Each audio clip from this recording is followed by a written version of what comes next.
We've lined up the top stars from Hollywood and from all over the world to entertain you on a giant screen with a few colorful motion pictures you've been hearing about and reading It's about. showtime, folks. Enjoy the show. We're delighted to have you with us. They're driving theater. You'll find something to please you to add to your evening's enjoyment. Is pleased to bring you our feature presentation.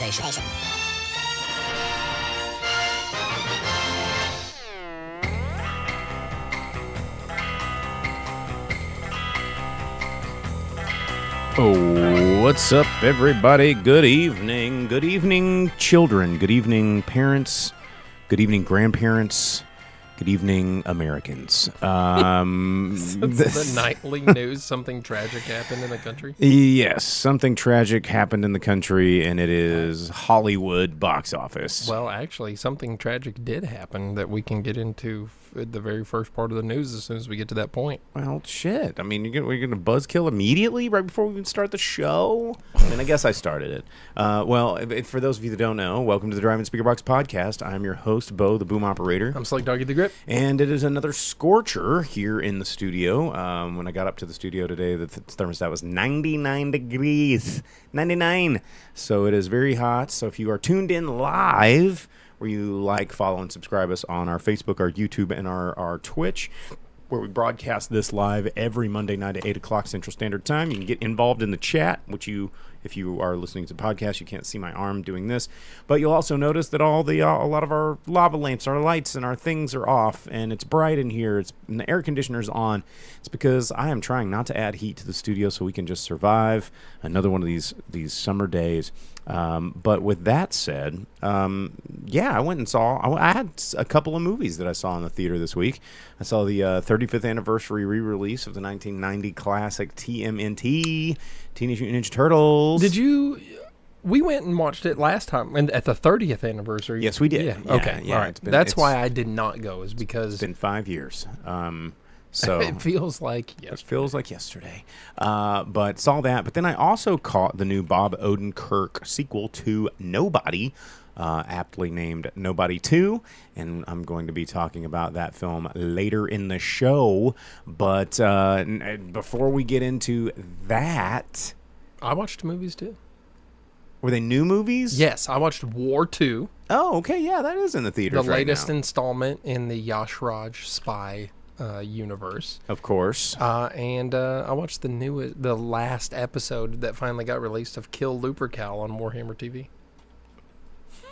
Super niche Warhammer super TV? niche stuff right there. You But you get the scoop here first, folks.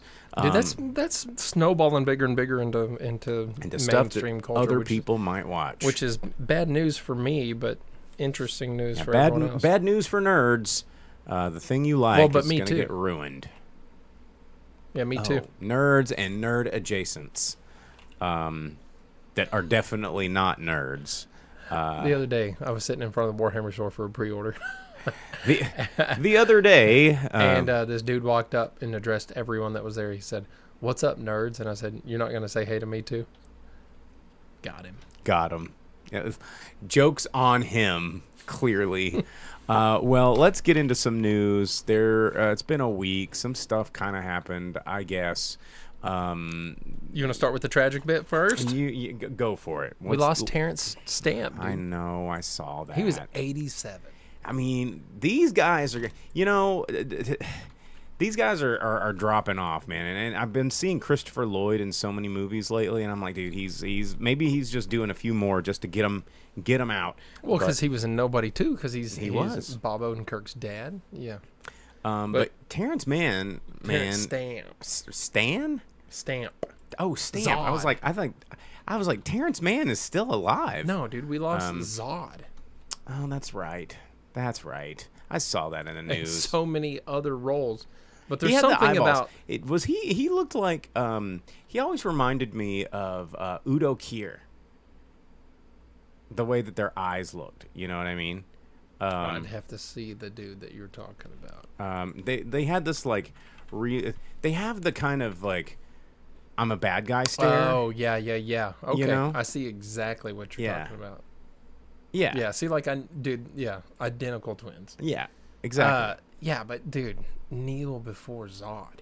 What do you think he like? I mean, Priscilla, Queen of the Desert. That was always a good one. Shows up to the pearly gates and he's like, kneel before Zod. I mean, would you? Dude, no, Zod's just the coolest role that you could ever play. He was in a lot of stuff though. Dude, he was in so much stuff, and there was so many times where he was a bad guy. I mean, mostly he was a bad guy, I think. You know, I mean, did you ever watch Red Planet? Like, I really liked that movie. No one else really liked that movie, but Yes. you know, he. It's the one with the storm and they get stuck and Yeah.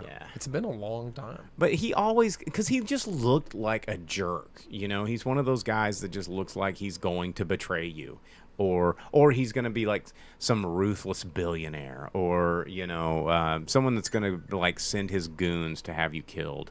So, yeah, sad day. Terrence Stamp going to be a villain Wow. in the sky. Star Puncher says that Terrence Stamp was born in the same year that Superman debuted. Well, that's pretty cool because he got to be Zod, and I think in Smallville he was like Jor-El or something like that.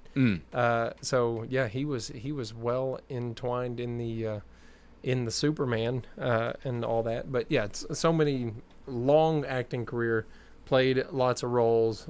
Generally, a really good bad guy. So A really good bad guy.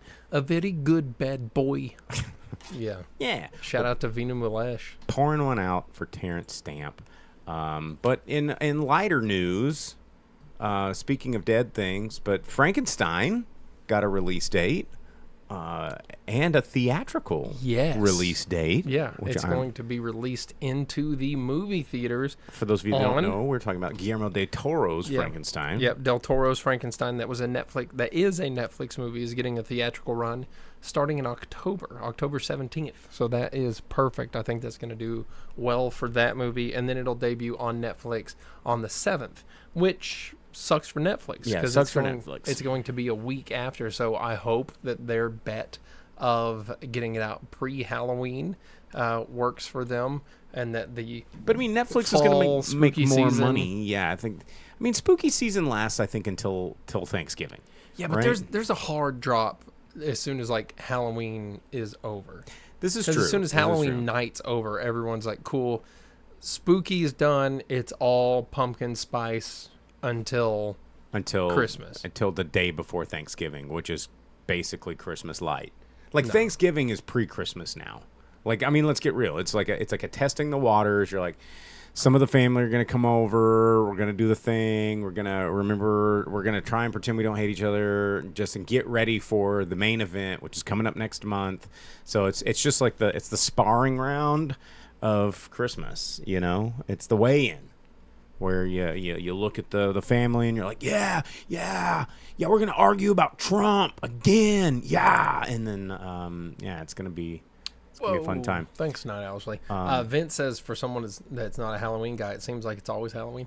Maybe that's because you're a weekly viewer of our show, and in the background it's always movie monsters and It's always a little Halloween around here. evil Martians and killer clowns and psychopathic monkeys. Well, drummers the and thing again is Halloween. Ghostbusters and Halloween Tales has from the Crypt. I can't make my finger go. there it is. Tales from the Crypt. The reason it feels like that is because so many people have used Halloween as a way to celebrate horror and celebrate like just creepy things, when that's not really what it was supposed to be.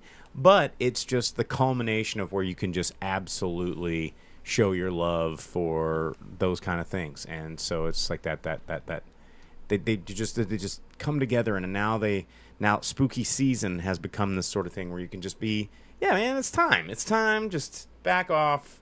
This is when we're watching horror movies. This is where we're drinking, hot tea and getting in a blanket and watching people get murdered on TV. It really doesn't have anything to do with Halloween. I think it has everything to do with like fall, and then Halloween is its own thing. I'm real into when hot tea comes in favor for the rest of everyone, because I like hot drinks all the time, but as soon as warm drinks and wassail and all that stuff comes into favor and everyone has that stuff, and I get to have pockets. I get to wear something that has pockets so that I can carry things. Man, I like pockets. Pockets are. and I hot like drinks. sleeves. I don't like this is bullshit. Like See, I wearing gotta a get t-shirt every I year. I have to get accustomed to sleeves. I don't like sleeves, but I like pockets. I hate sleeves. I I'm just just gonna start wearing sleeves. a director's vest like an asshole. Yes, that's what you need. That would be really funny. Hey, talking about things that are betting, because Netflix is betting that that will be the good move for them, taking Frankenstein to the theater. But YouTube is trying to bid and bet on getting the Oscars for YouTube. Take it away from network television for And just show it? yeah, to have the Oscars run as a live stream event on YouTube. That would Because- be kind of amazing, I think. Yeah. It has been on ABC for like 50 years and will be there until 2028. That's their like guaranteed contract thing. But if YouTube gets it, I think that would actually be really good for all of the parties involved in that, because I'm pretty sure that YouTube has a lot more people watching it than ABC does, because who has network television anymore? Almost no one. I mean, Yeah, I have who gotten does that? I have gotten in the habit, because I have YouTube Premium. I've had YouTube Premium for a few years now, and you get really used to the ad free. Like you pay for YouTube Premium, and it's ad free, and it's, Yeah, it's and, like- and it's great.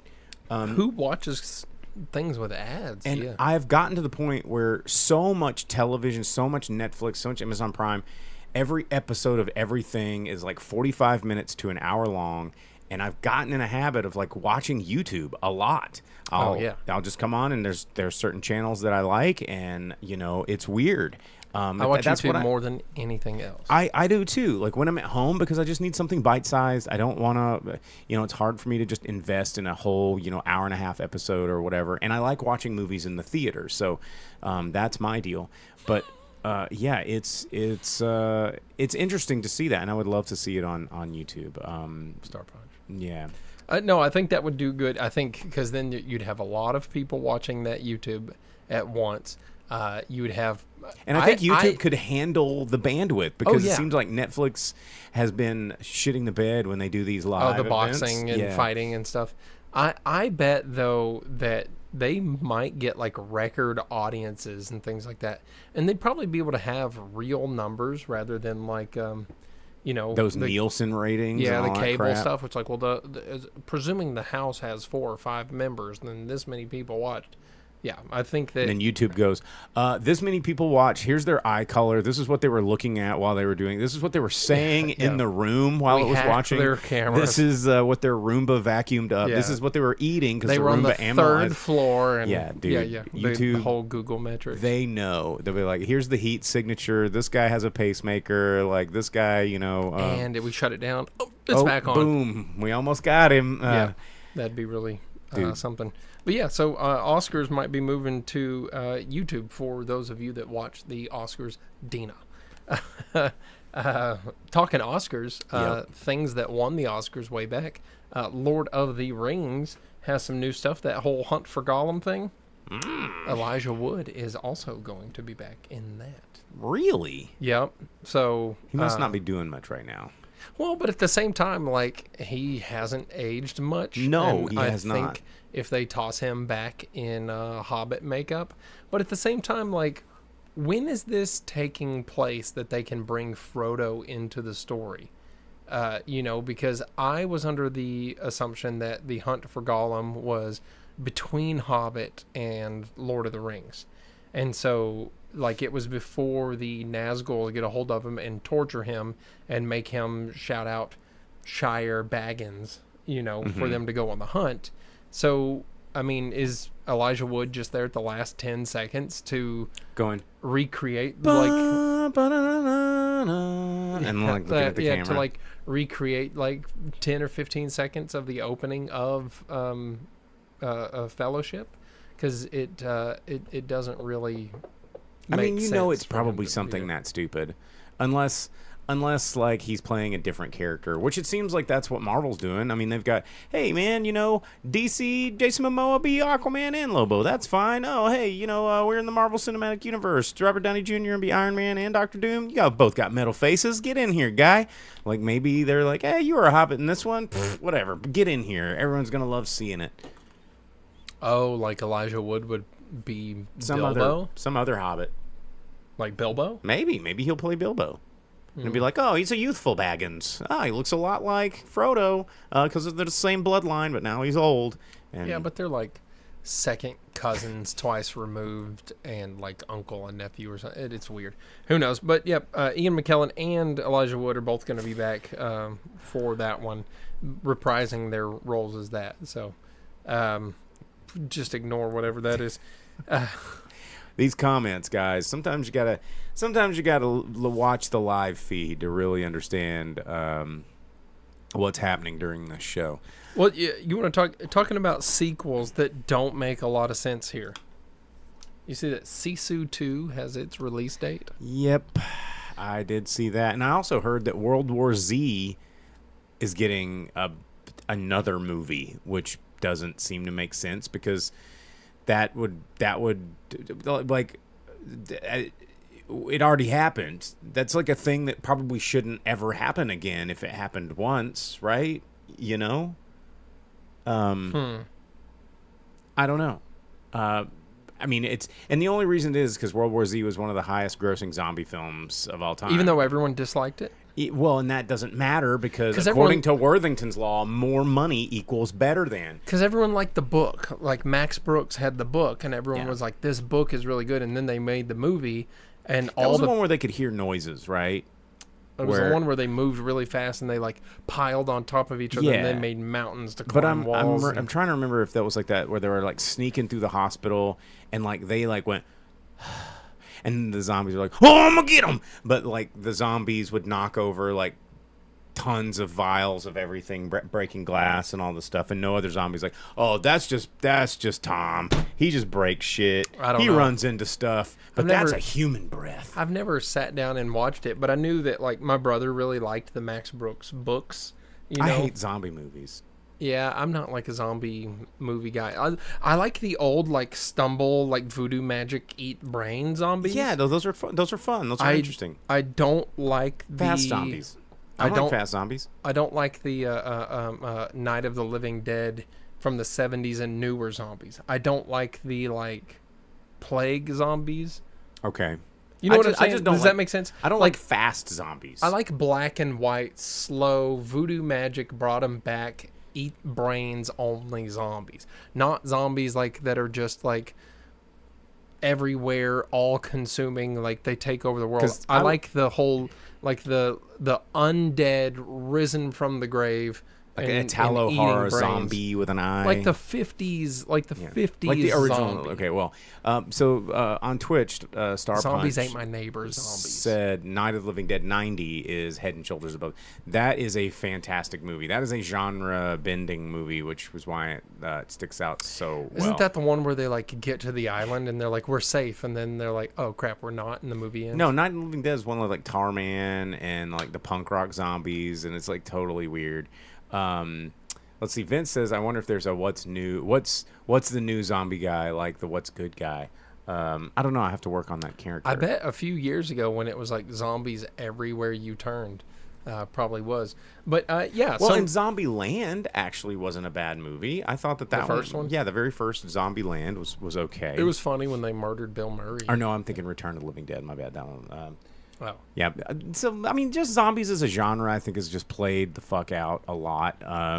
Because most of the time, like the zombie movies that you like, and most zombie movies in general, and we've said this on the show before, they're not about like the zombies aren't the bad guys. People are the bad guys, and when the zombies are slow, it really lets you understand that zombies could easily be defeated if these people weren't such dickheads. Yeah. Al Topich says he wants to see a movie where the zombies are the good guys. Hey, great news for you.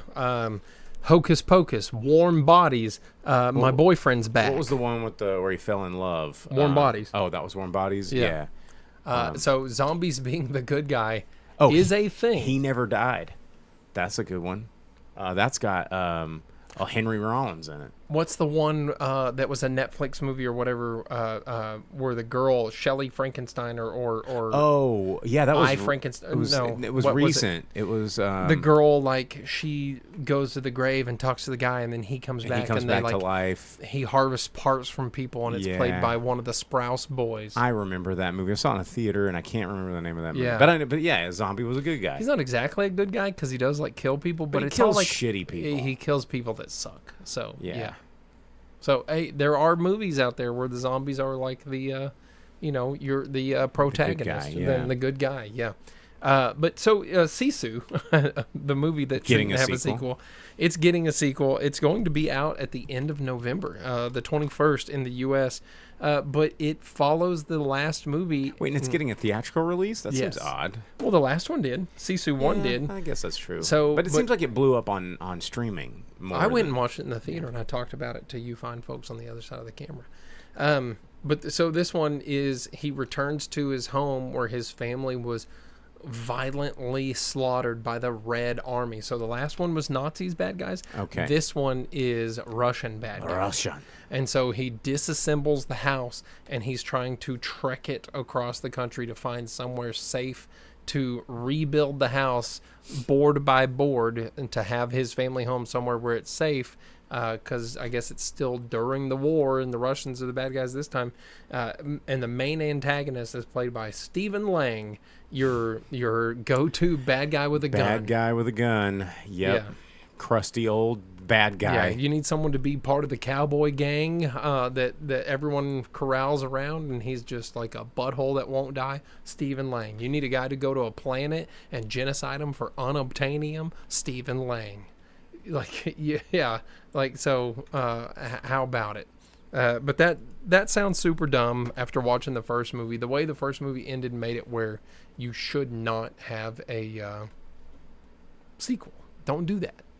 But it's out, and they raised its budget. It now has a budget of $12.2 million. So, Oh my gosh. in a couple months, we will see what $12.2 million can do Looks on the big like, screen. yeah.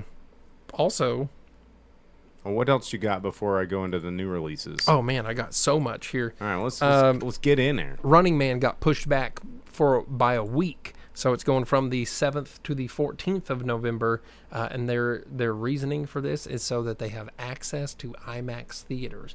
I guess IMAX was full at that time, so they figured out. I mean, is this really a okay? Yeah, does it matter? Who cares? No. I can't believe I'm not excited about this. I can believe I'm not excited about this movie. Yeah, it looks like crap. It looks like absolute garbage. Speaking of Josh Brolin, since he is playing the game show host role in that movie, he is.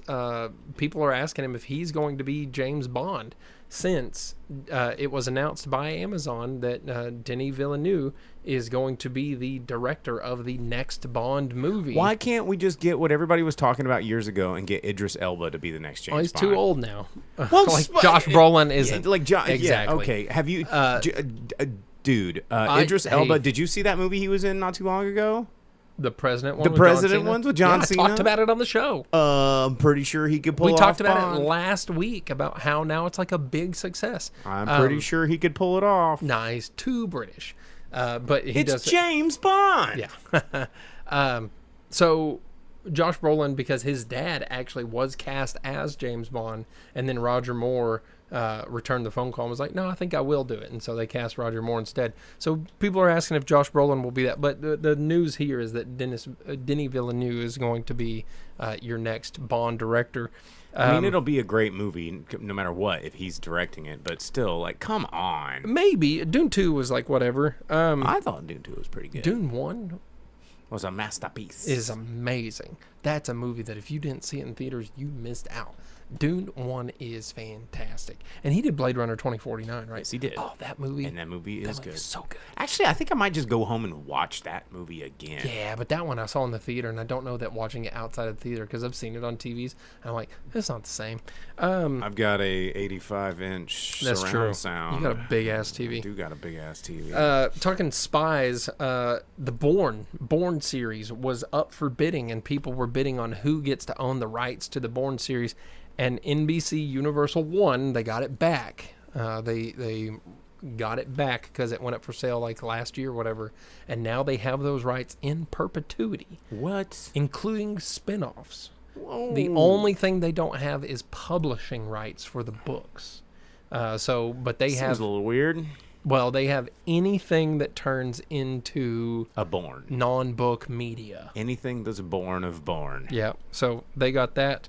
There's an Eminem documentary that's going to come out next week on Sounds Paramount tasty. Plus. Thunderbolts Asterisk is going to be out next week on Disney Plus.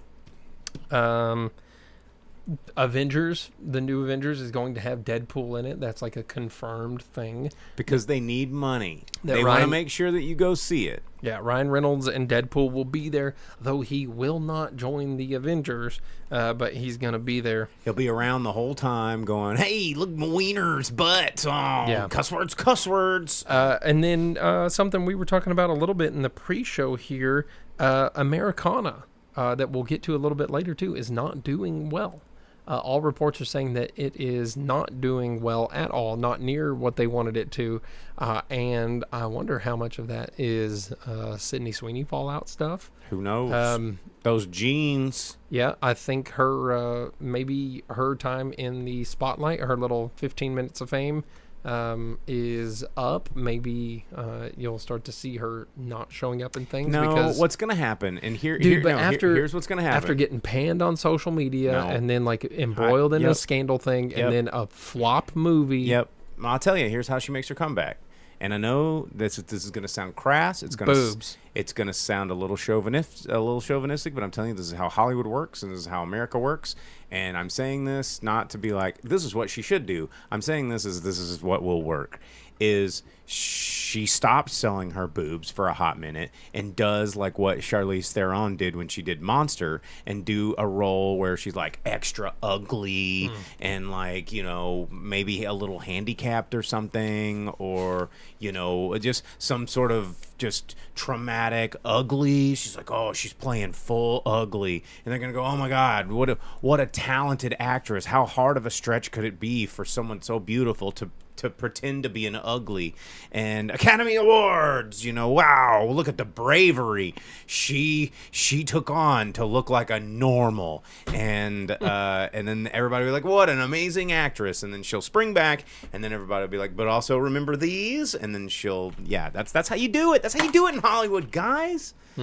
That's a brave role. Just like, oh, how could I show my face as an ugly? And yeah, it's ridiculous. But watch it; it'll work, man. I mean, we Americans are a predictable lot, and So anyway, I feel bad for Paul Walter Hauser because he's don't. really taken off. He Though. will be in everything. He has a typecast on lock that only he can Big deliver. boy. Yeah, big doofusy chipmunk cheeked boy. Thanks for the sub, Vince. Dude, big appreciation. But yeah, so are we Yeah, talking? he's the big boy in serious and goofy because he's in Cobra Kai. He's in that movie about the guy that got accused of the bombing, who was really the guy that helped. He's in Naked looks like a Gun. big He's in Americana. dingling, like a clueless dingling all the time. He's in I Think You Should Leave, and he's probably in some other serious role there. Yeah, they're like, we need a clueless dingling, and then they throw like 8 photos of people on the counter, and it's always him. They're like, nope, that's the guy. He's good. He is good. He knows what he's good at. He's good at being serious, and he's good at being goofy. And I mean, I like the guy. I don't know. His role in Cobra Kai is so good, and he has such a great Stingray. character arc. Yeah. Stingray's pretty cool. But anyway, let's talk about what's coming out in theaters this week, because it is that time of the show where we talk to you about new releases and Jolly new movies Simpleton come. says. They come out every week, And yeah, this week is no different. There is, and I don't know how wide release this is going to get. I hope we get it because I've seen the trailers, and it's Jeremy Piven and Ryan Quanten shooting dinosaurs, and I am totally somehow okay with this, even though Jeremy Piven has gone, like, I used to be a huge Jeremy Piven fan until I think everybody was like, no, he's actually a huge jerk in real life. And I was like, damn, I thought he just played a good jerk on TV. But I really like Jeremy Piven. Dude, but that used car, The Goods. The Goods is... PCU is hands down one of my favorite movies about, like, the college genre of movies. PCU. Such a great college movie. But Ryan Quanten, like, this dude, Ryan Quanten, somehow is the most Australian dude that can play the most authentic Southerner. Show your seals. Show your seals. I mean, from his time as Jason Stackhouse on True Blood to, Hurricane Heist and beyond. I like Ryan Quanten. I don't know why we don't see him in more movies. But anyway, this is called Primitive War. Dude. It's Vietnam. It's 1968. A recon unit known as Vulture Squad is sent to an isolated jungle valley to uncover the fate of a missing Green Beret platoon. And there's dinosaurs there. Dude. Yeah, it looks like fun. Like someone was like, dude, let's have dinosaurs that murder people and then people shoot them to death. In Vietnam. Not like in the future, not like in we knew that dinosaurs were on this island because they were genetically engineered. It's just in Vietnam, dude. Let's do Platoon meets Jurassic Park. Let's do let's just go there, And I'm here for it. I think it looks so delightfully horrible that I cannot wait. I think this could be our next Hurricane Heist. Yeah, like Sharknado. Yeah, I am down for it. Like, as long as there's a scene where it's like bear now, bear now, bear now, bear now, I'm a dog, I'm now, who the red, white, and blue, and then a T-Rex goes Row! And bites a chopper, and then. Maybe if they had Jesse the Body, being like, oh, you want some tobacco? Put some hair, make yourself a sexual Tyrannosaurus like me. Oh, dang. And anyway, I don't know. Star Punch says T-Rex don't surf. T-Rex don't surf. Dude, I think this movie looks so bad, and I cannot wait to see it. So, Primitive War coming out in theaters somewhere this week. Hopefully, we'll get it here. I hope we get it because these little movies, I wanted Red Sonja so bad. You guys, I searched every single theater that I could drive to, and we did not get it, and I was so bummed. I hope that we get that one because it was on the new release list, and I don't think it got a theatrical release at all. I mean, I didn't see it in the box office. It was very, very limited. Yeah, I didn't see it at all. So yeah, it must have just been a super, super limited release. But Primitive War, hope it's going to be here. I'm gonna see it. Also on the larger releases this weekend, there's 4. There's a comedy, 2 comedies, 1 action comedy, and some thrillers. But the biggest one coming out is you've probably seen the trailers because it's Ethan Coen. And it is Honey Don't. It looks like a Coen misadventure. It's a ensemble cast. I really wish I could tell what the hell this movie was about. It's about a Coen. It's a classic Coen formula. There's some sort of crime and mystery, but it is a tale of misadventure where all these things seemingly non-connected come up into some sort of oh my gosh, look at how these paths cross. So I think the Coen brothers really have been wanting to make their own version of Pulp Fiction for the past 20 years. And without getting super dark in it, but this one's got Margaret Qualley, who I am still on the fence about if I like or not. Some roles I enjoy, some roles I don't. Her overly campy Southernisms kind of sometimes drive me crazy depending on the role she's playing. But Aubrey Plaza is in this movie, and I never like it when they cast people as Southern. She's like, hey, y'all, I'm a detective. Well, but how much of that's the actor and how much of that is the director being like, Well, I've seen turn it up to 11. I've seen Margaret Qualley do this several times in multiple movies, but Cover it in butter, and I'm Southern, and we're just stupid Biscuits. idiots. Yeah. But Aubrey Plaza is in this movie, and if Aubrey you're watching, marry me. I just think Aubrey Plaza is a gift to the world. Star Punch says it's being described as a spiritual sequel to Drive Away Dolls because everyone loved that movie. That movie did so great with its dildo-centric story that people just could not wait to watch. Yeah, I wasn't that movie did not do I was well. not a big I was into it until I wasn't, and I'm like, okay, I fell apart. But I cannot stress enough how into Aubrey Plaza I am. So yes, she's in this movie, and I'm here for that. Chris Evans, of course, in this. Charlie Day. You've got all kinds of just people that are gonna cameo into this movie because it's a Coen project. It's coming out this week. You can check it out. Also, another big director name coming out, Ron Howard, directing and writing with Noah Pink, a movie called Eden. It's about a group of people settling on a remote island, finding that some crazy stuff happens when you're trying to settle on an island. But again, another ensemble cast. We've got Ana de Armas, Jude Law, you got Vanessa Kirby, Sydney Sweeney. I mean, it's just a whole bunch of like handsome and sweltery people to be putting on this island together. Like they hit Jude Law with one of them. Have you seen Jude Law movies? Dude, yeah, Jude Law can act. Jude Law. That dude I'm pretty sure he was on Time's like hottest dudes of the planet a couple times in a row. Like Jude Law.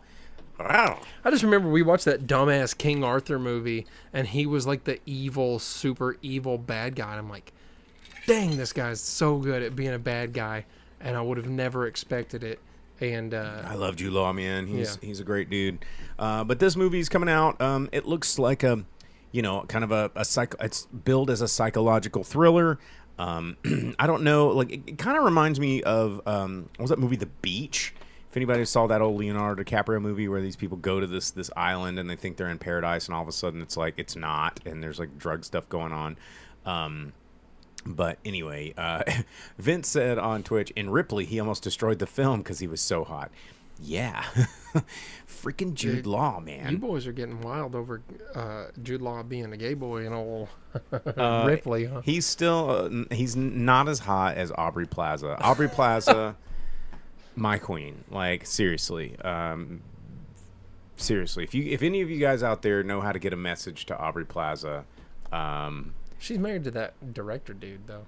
Who cares? Get out of here, schmuck. Get with this guy who's not a director. But anyway, whatever. That's coming out as well. And then kind of another action mystery thriller that I've seen the trailer to. It looked kind of interesting, but it's from director David Mackenzie, and it's called Relay.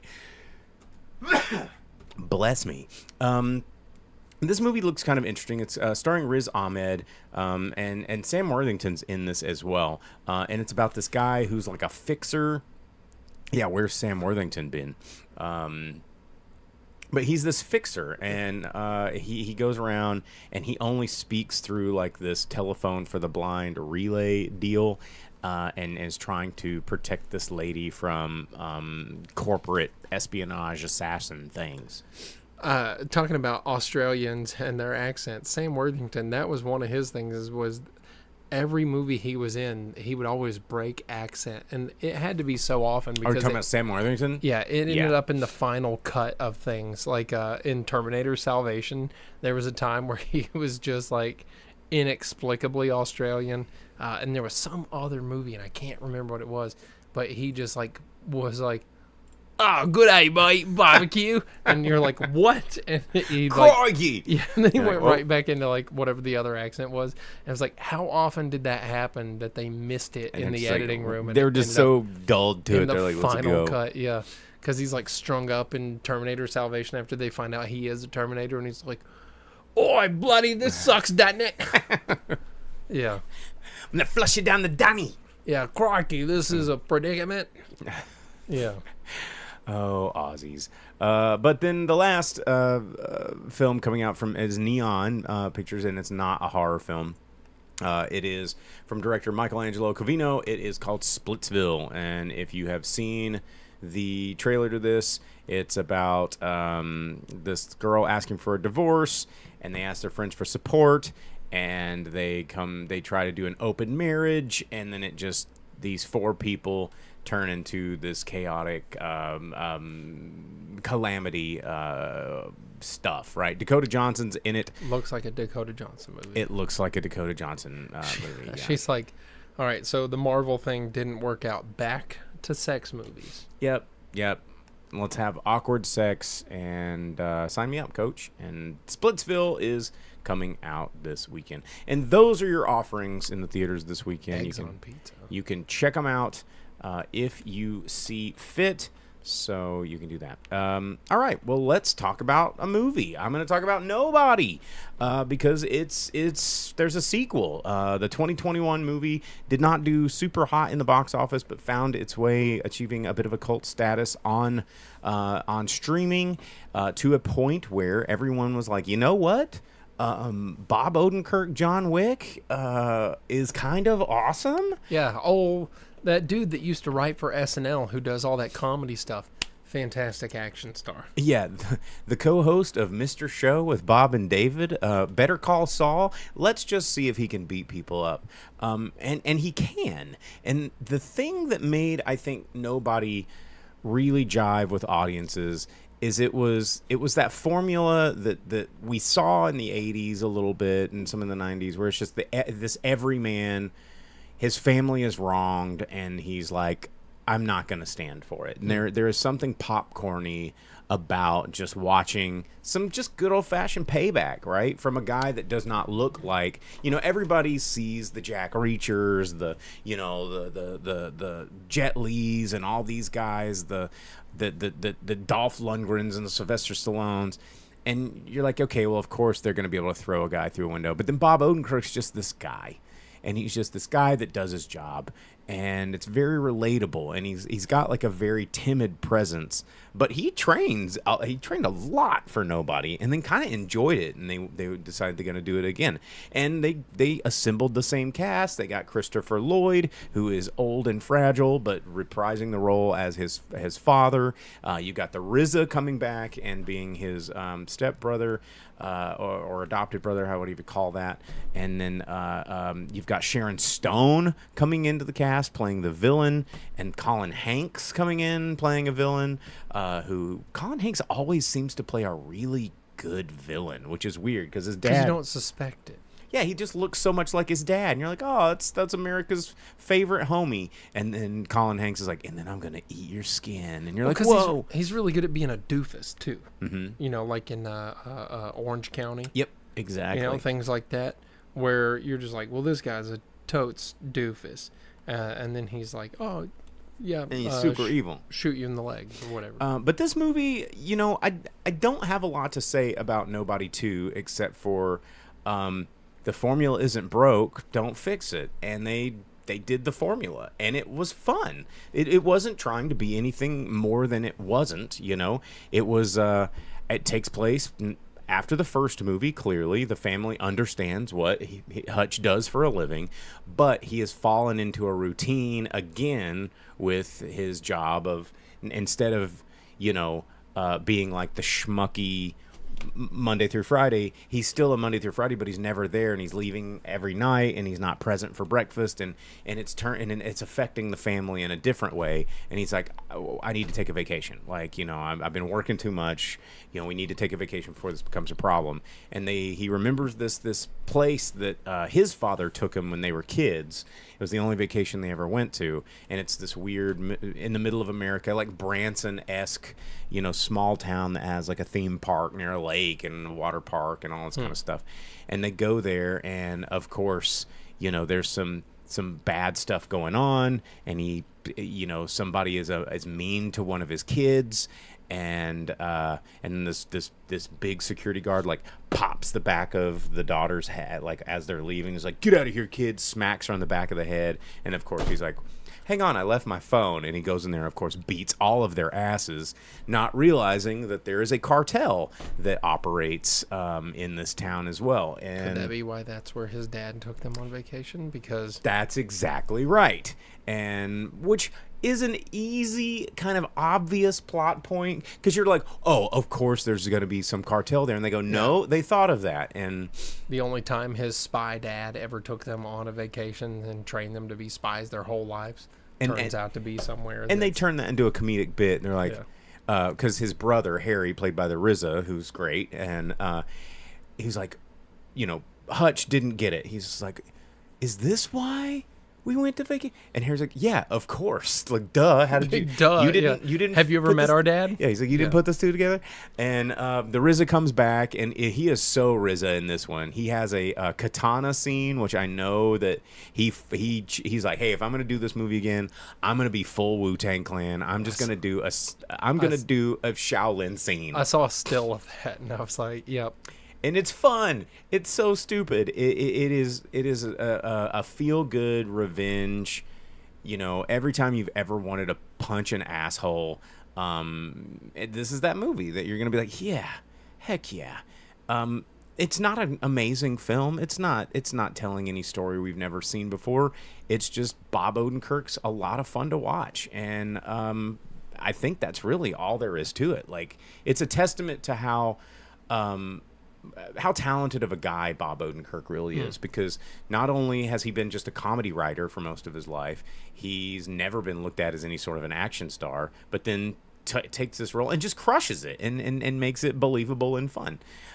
So yeah, I mean, it's an hour and a half long. It's the perfect runtime. If you want to just see a fun little romp with a great supporting cast, and the best part about it is, just like in the first Nobody, it opens up to him being interrogated, and they're like, who are you? So he's survived, right? You know that he wins. And knowing that is also kind of fun, because you're just like, I want to see how he does it. And there's none of this like, oh my God, is he going to die? Because at the very, very beginning, he's in an interrogation room and he survived. So, yeah, it's just enjoying the journey. So yeah, Nobody 2. It's in theaters right now. It just came out. It did not top the box office this week. So if you want to see more movies like this, I suggest going and seeing it in the theaters while you can, because when you see movies like this in the theater, it makes a difference. Don't wait to watch them on streaming. Yeah. So anyway, there you go. Let's see. Vince asks on Twitch, so was the sequel justified or better left alone? No, it was justified. I mean, it fit into a thing, because they tapped into this sort of like, this is who you are. Like, that was the end of the first movie, was you can't hide from who you are, so embrace it. And this one was like, he's been embracing it, and now it's a problem for his family, so he needs to go on a vacation. And he just happens to choose the only place that he was like, yeah, it was a good time with my dad. And then there's shit that goes down, and the wife is like, can you just not leave this at home? And he didn't realize he was stepping into this big shitstorm of a deal. So yeah, it really justifies having a sequel, even though it follows the same formula of, oh, you pissed off him, you wronged his family just a little bit, and then they set things up to a big, like, Home Alone style invasion at the end, which was fun in the first one, and it's fun in the second one. And then yeah, you know what you're getting into, and I enjoyed it. Word. Well, hey, you know what? The movie I went and watched is also more of the same. Yeah? I watched War 2. It is the sequel to War, which has been brought into the Yash Raj spy universe. So after Pathan came out, not that long ago, they decided that all of these movies that had come out, Tiger 2, War, were all now part of a spy universe from Yash Raj Films, and then after that they added Tiger 3, and now they have War 2. Tiger. So yeah, this is this is the 6th installment in the Yash Raj spy universe, and it is Hrithik Roshan doing more of the same. In fact, the story is more of the same from War. Not to spoil a whole movie for all of you that are going to go rush out to watch this Hindi film, but it's about a guy who teams up and partners with someone only to find out that they're not really who he thinks they are, and it turns out that they are a bad guy, and so then it's up to Hrithik Roshan's character to thump the bad guy. And you know what? Same thing. If it's not broke, don't fix it. If the formula works, stick with it, and they do. And this time, it's Hrithik Roshan and then N.T. Rama Rao Jr., who is in RRR. Everyone will recognize him from that, since that was such a big hit on Netflix. There's only like 2 musical numbers in it, but they are great. The songs are amazing. It opens up with Hrithik Roshan just beating the hell out of an entire like Yakuza syndicate on the middle of like this like secluded mountain in the winter. It's ridiculous. It's over the top. It's everything that the spy universe has introduced you to it being. It is fantastic, dude. Vince on Twitch says a trim 9 hours. It's 2 hours and 50 minutes. 50? Yeah. Okay. It's just shy of 3 hours. It does not feel like it. The pacing of the movie is so good, and that's one thing for a lot of Indian movies that people just don't really realize. They look at the length of the movie and they're like, oh gosh, this movie's so long. But the way that it's paced and the way that they keep your attention is so well that the 3 hours feels like it was only 90 minutes. I had no problem sitting through the movie. I didn't get bored. I didn't like wander. Dude, Merle on Twitch says it's metric time. Yeah, maybe. But it's fantastic. If you've watched any of the other Spy Universe movies, this is exactly keeping the pace with them. The only thing was, in Pathan, it spoiled me, because Pathan, we got Tiger coming back, and it joins the universe, and they talk about Hrithik Roshan's character and war and everything. And in this, there's a guy that comes up and he leans on a vehicle, and I'm like, oh, who's it going to be? Is it Tiger? Is it Pathan? Like, who's it going to be? And then they just don't show you anyone. Other guy. They mention their names, so you don't get that like solid on-screen connection like you did in Pathan. That was so good. Yeah, this movie, it's nonstop action the whole time. It's nothing but fun. Hrithik Roshan kills it every time. The dude from RRR is pretty good. He does his flex between like a good guy, bad guy, very well. There's a lot of things that are just the most obvious plot twist thing, and that you could call or write yourself in your head and before it happens. And then there's some other stuff that, while it's not going to like really catch you by surprise and be like, oh my gosh, what, out of nowhere, it's fun enough. But it keeps in line with all the other movies of the series, especially from the first War. So War, Pathan, Tiger 3, and War 2 keeps in line with all that. It's fantastic. And there is end credit scenes to set up the next movie. Oh boy, Alpha. So I'm very excited about that. So okay. If you like action movies, if you want to give Hindi movies a chance, that's a good place to start. Please RRR is a give good place foreign to start. films a chance. This one could be your introduction into it, and then you can go back and watch the rest of the Spy Universe. It's really, really good. I had a great time. Super fun movie.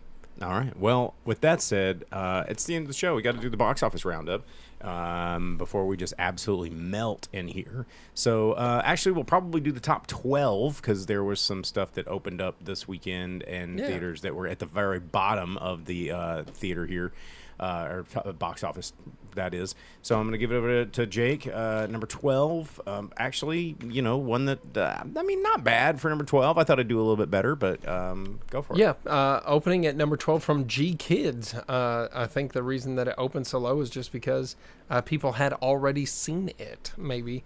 Shin Godzilla re-release in 4K. $1.6 million, bringing it up to just under 2.5, which the 4K re-release is weird because it released recently enough that it should have been presented in higher than 4K. But well, sometimes 4K is just a selling term where people go, better. I mean, it was a new enough movie because it came out in 2018, something like that. newer. Yeah. It should have been in the theater as an 8K movie. So saying the 4K re-release, I don't quite understand that marketing, but whatever. The movie I just talked about, War 2, opened at number 11 here in the U.S., bringing in $1.6 million. It had a bit of an early opening. I did see that it was listed back earlier in the week, bringing it up to $3 million for that one. So I think it's doing good. I've actually, believe it or not, talked to a couple of Indian people independently about things, and it just comes up naturally in conversation. And they're like, "Oh, I heard that it's really, really good." And my theater was packed when I bought my ticket. I was buying one of the last seats in the theater, so that was very cool. And then at number 10, another indie movie, the one that I battled against, should I watch this one or not? Coolie, starring superstar Rajnikanth.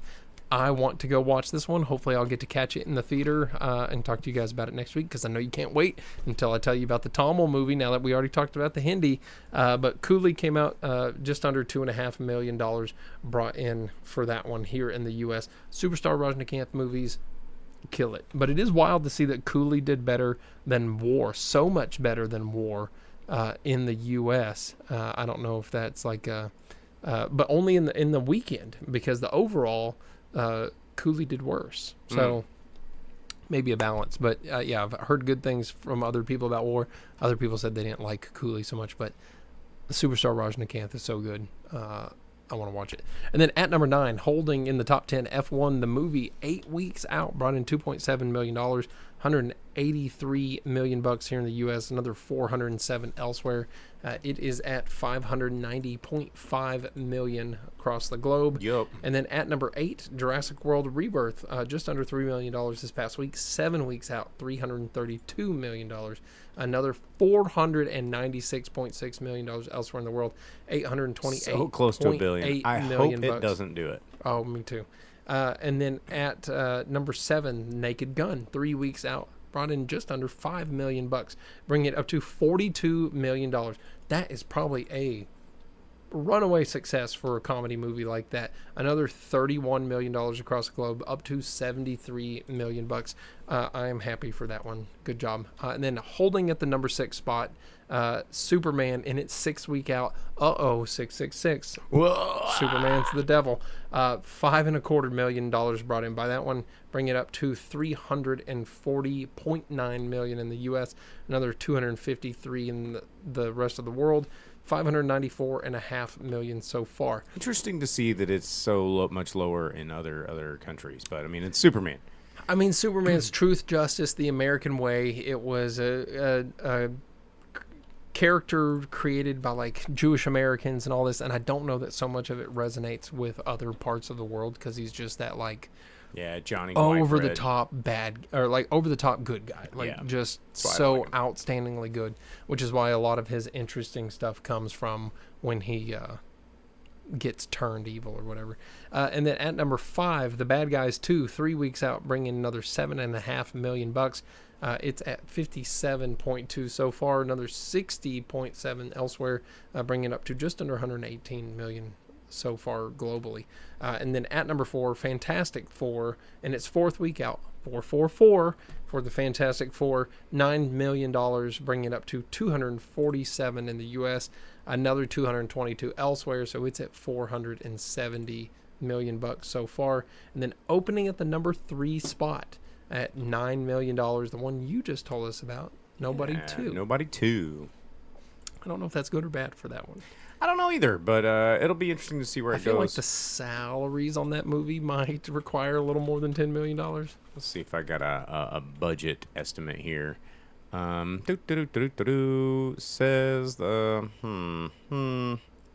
says 25 million was how much that movie so cost. It has a little ways to and go. It's got some, and then holding the number 2 spot for the 2nd week in a row, 222 for Freakier Friday, the Freaky Friday 2, brought in 14.5 $3 million in its second week, bringing it up to 54.5. Another 31.7. So it is just over $86 million across the globe. And then at number one, holding the number one spot for the second week. Weapons at $24.5 million, bringing it up to 88.5 in its 2 weeks. Another 60 million globally, so it's at 148 plus million dollars. Pretty cool. Pretty Pretty crazy. cool for a thriller horror movie. That one just probably ran away with it. I think they knew what they were getting into on that one. I also think that director is going to be able to direct literally whatever the hell he wants going forward, because he's just been knocking them out back to back. Merle asked if Godzilla was upscaled or natively shot in 8K. Being a newer movie, it had to be 8K film. Or just all digital. But anyway, well, all right, guys. Well, that's our show. Thanks for tuning in. I've got to run. I'm gonna go support my kiddos watching, not my kids, but my staff. They're playing intramural soccer, so I'm gonna go check that. We were gonna do the goodie box Velvet Center at the pre-show, but you weren't there, so we'll save it for next week because I got to get moving. But thanks for tuning in. Don't forget to like and subscribe. We've got Facebook, YouTube, Twitch, all the things. You can find us on our Discord. All those links and more on our link tree, driveinspeakerbox.com. So do all that stuff, and we'll see you next week. See you then.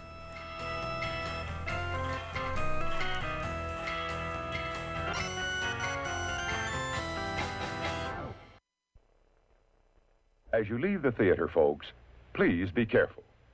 Don't let this happen to your car. Be sure to remove the speaker before you leave. If you should accidentally pull a speaker loose, please turn it in at our snack bar or box office. Thank you.